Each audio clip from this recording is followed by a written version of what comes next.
Bonjour à toutes et à tous. Aujourd'hui, on va parler de l'un des piliers de l'écosystème. La dernière fois, on a parlé d'AAV. Et bien aujourd'hui, on se penche sur Uniswap. Je vais vous présenter les dernières actualités du protocole, avec notamment une sorte de procès engagé avec la SEC, l'organisme de régulation aux États-Unis. On va parler des prochaines mises à jour et à quel horizon de temps ça aura lieu.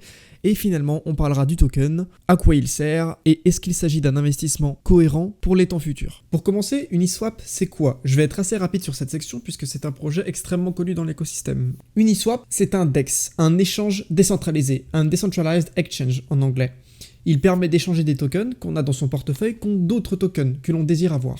Je ne vais pas détailler dans cette vidéo le concept de pool de liquidité et d'AMM, qui signifie donc Automated Market Maker. C'est pas le but de cette vidéo, mais sachez que ces fonctions sont essentielles au fonctionnement d'Uniswap. Donc si vous voulez comprendre en profondeur comment ça marche, je vous invite à aller lire la documentation d'Uniswap qui sera en description de cette vidéo. Vous pouvez aussi notamment, via l'interface du protocole, interagir avec des NFT, en acheter et en vendre, voir les collections qui sont en tendance, mais bon, c'est pas tellement le sujet de la vidéo ici, donc je vais pas m'attarder plus que ça là-dessus.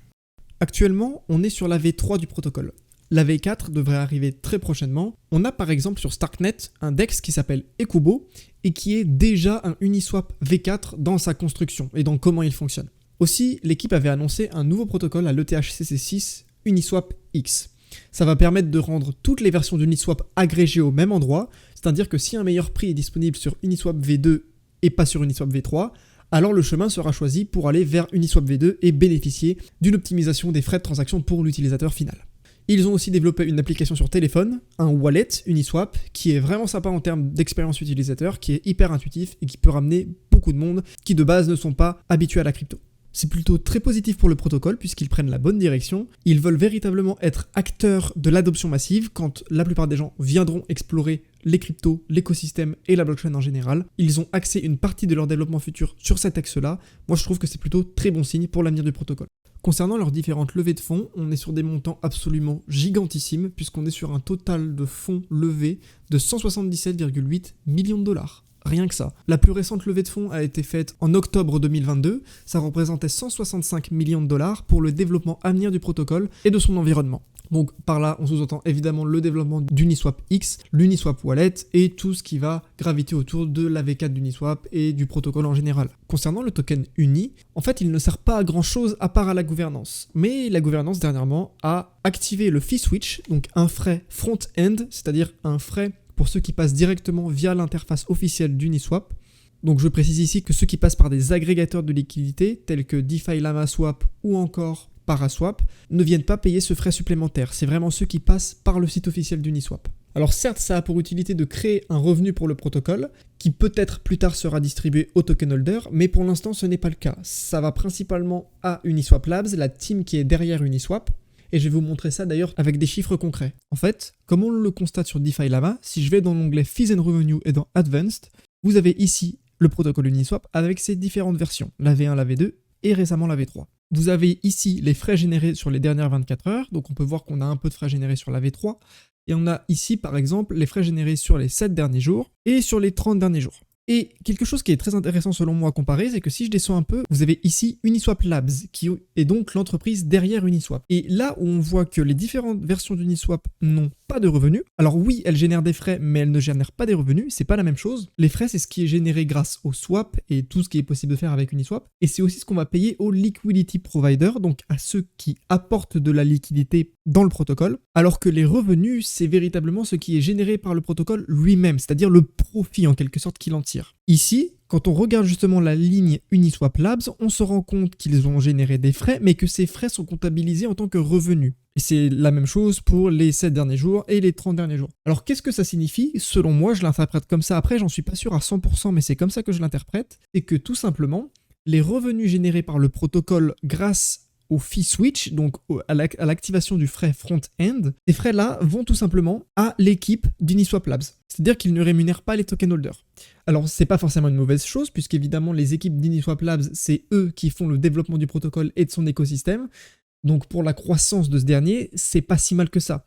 Simplement, il faut bien avoir à l'esprit que pour l'instant, le protocole génère des frais qui vont payer Uniswap Labs et qu'il ne paye pas les token holders, donc les détenteurs du jeton Uni. C'est à prendre en compte. Sur le long terme, je pense que ce sera l'inverse, c'est-à-dire que ces revenus qui vont actuellement à Uniswap Labs iront justement peut-être plus aux token holders. Pourquoi? Parce qu'une fois que la mission d'Uniswap Labs sera atteinte, ou du moins qu'ils s'approcheront de l'objectif qu'ils ont, alors ils n'auront plus besoin d'avoir autant de revenus que maintenant. Après, ce que je vous dis là, ce sera pour le long terme. Pour l'instant, on n'en est pas encore là. Au début de la vidéo, j'avais parlé d'un procès contre la SEC, l'organisme de régulation aux États-Unis. En fait, c'est pas tellement un procès, c'est simplement que Uniswap Labs ont reçu une lettre de la SEC, donc de la Securities and Exchange Commission, car en gros, la SEC considérerait que les positions de liquidity providing, donc les positions d'apporteurs de liquidité, donc que n'importe qui peut avoir, seraient en fait des securities, puisqu'on peut avoir un rendement en venant fournir de la liquidité. Alors évidemment, ça fait très peur comme ça, puisque être requalifié de securities pour un protocole de DeFi signifierait tout simplement sa fin, en gros, grosso modo, puisque ça impliquerait des changements beaucoup trop gros, et ce serait totalement à l'encontre de l'idéologie des crypto-monnaies. Mais il ne faut pas oublier qu'ils ont juste reçu une lettre de la SEC et Uniswap Labs a répondu qu'ils étaient bien prêts à les affronter si jamais la SEC venait à enclencher un procès, puisqu'on n'est pas encore au procès, qu'ils étaient plutôt confiants dans le fait de gagner, puisque les arguments de la SEC sont plutôt faibles. Et quand on connaît justement la situation des États-Unis actuellement, qui est plutôt favorable à la crypto, même j'ai envie de dire, on se doute que la SEC n'aurait pas beaucoup de chances de gagner. Donc en fait, ça a fait pas mal de bruit à un instant T. Pour l'instant, ils ont juste reçu une lettre, il n'y a rien de plus, et ça m'étonnerait qu'il y ait vraiment grand chose de plus. Si jamais ça devait aller jusqu'au procès, ça m'étonnerait fortement que la SEC remporte le procès. Après, c'est un risque, donc je tenais à le mentionner.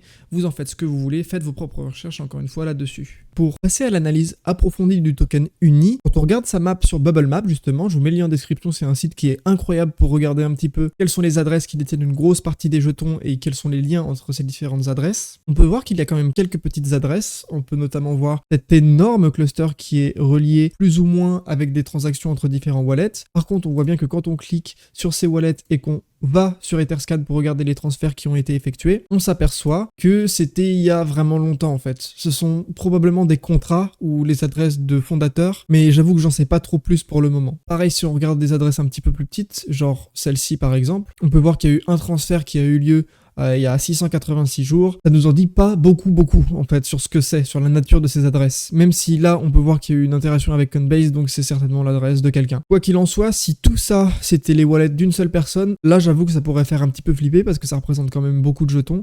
On peut voir que celui-là par exemple détient 2,3% de la total supply des jetons, cette entité-là 1,26%, donc si on additionne tout ça, ça peut représenter très vite une dizaine de pourcents de toute la supply des tokens, ce qui est vraiment pas rien. Ensuite, quand j'affiche tous les contrats, on a évidemment ce mastodonte qui apparaît. Donc ça, pour information, les bulles jaunes, c'est ce qui représente ici Binance. Donc c'est les adresses qui appartiennent à Binance, qui sont obligées d'en détenir beaucoup. Pourquoi? Parce que les gens qui détiennent de l'Uni sur Binance sont obligés d'être backés par de l'Uni que Binance détient. Donc évidemment, ils ont obligé d'avoir de sacrées réserves. Aussi, quand on regarde cette bulle-là qui peut paraître absolument colossale, ne vous inquiétez pas, c'est pas le wallet d'une personne, il n'y a pas une personne qui détient près de 40% de la total supply du token. Heureusement que c'est pas le cas, parce que là ce serait désastreux en vrai pour la décentralisation. Mais c'est tout simplement, vous pouvez le voir ici, le contrat d'Uniswap V2 Uni Time Lock. Donc c'est en fait un contrat qui garde en quelque sorte les tokens Uni et qui va décider de les libérer au bout d'une certaine date. Genre les tokens sont verrouillés dans le contrat, on peut pas y toucher et personne ne peut y faire grand chose. Donc ça, encore une fois, c'est pas le wallet d'une personne. Il n'y a pas quelqu'un qui détient 40% des jetons de la total supply. Ne vous inquiétez pas. En termes d'unlock, on est plutôt sur quelque chose d'extrêmement positif puisqu'il y a 98% des tokens qui sont unlocked et il en reste seulement une petite partie, donc un peu moins de 3% qui sont locked. Donc c'est bon signe puisque il n'y a pas une grosse partie des tokens qui va être débloquée pour être dumpée et donc faire baisser le prix. Vous pouvez voir ici le vesting qui en plus approche de la fin, ça veut dire que de moins en moins de tokens sont libérés pour les early investors et la team, donc encore une fois ils peuvent moins dump leurs tokens puisque il y en a tout simplement plus grand chose à dump puisque le vesting est bientôt terminé. Ils ont bientôt déverrouillé tous les jetons, ça se terminera, vous le voyez ici, en novembre 2024 à peu près, donc cette année en plus. Donc ça par contre c'est plutôt extrêmement bon signe. Ça rend le token beaucoup plus sain par rapport aux venture capitals qui dans les projets d'aujourd'hui détiennent beaucoup trop de tokens selon moi. Mais on en reparlera dans une prochaine vidéo d'ailleurs, ça fait un sujet très intéressant. Comme quoi l'industrie a énormément changé de ce côté-là. Et finalement quand on regarde sur CoinMarketCap l'ensemble des statistiques et des données que l'on a sur le token, on peut voir qu'il est déjà ranké dans le top 20 en termes de market cap sur CoinMarketCap, ce qui n'est vraiment pas rien. Aujourd'hui on est à un prix de 10,75$ au moment où je tourne cette vidéo. Et comme vous pouvez le voir, on n'est pas non plus si loin du bottom, ça fait un petit x5 si vous l'avez acheté à ce prix-là, mais c'est très compliqué de l'avoir acheté à ce prix-là puisque on n'y est jamais revenu en fait, on est revenu vers les 3$, vers les 3-4$, mais on n'est jamais revenu si bas que 2,2$, 2$.